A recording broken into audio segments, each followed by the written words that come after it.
In the past 2 days, 20 positions have been identified for layoffs as part of Governor Eddie Calvo's reduction in force advisories. It doesn't mean the people holding such positions will be released. Instead, a lengthy process follows to determine who ultimately will be laid off.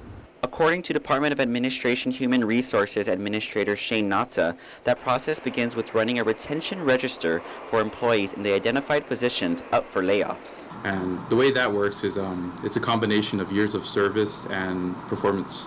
And we run a register, and there are allotted so many different points for outstanding evaluations or satisfactory evaluations, and for total GovGuam service, and they're assigned a number of points. DPW will be the first to go through DOA's retention register. Civil Service Commission Executive Director Tony Lamarena says it's a rather complex process for an employee worried about layoffs to understand, and is even seeking its legal counsel to ensure all rules and regulations are followed correctly. It is very complicated because there's not only bumping rights within the agency, but within the other government agencies.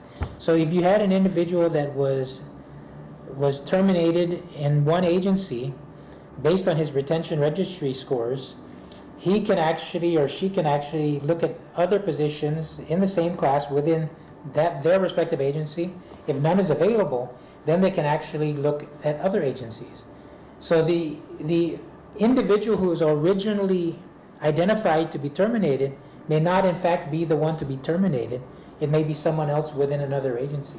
Nata says it should take at least 60 days for someone to actually be laid off following their individual layoff notice. Then they certainly, what's going to happen is, one, their name will be put on a layoff reinstatement list, in which it's good for 2 years, and that will, give them the opportunity to come back, once the situation within the government gets better.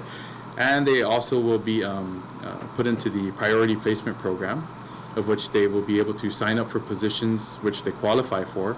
So should those positions become available, they can be placed into those positions.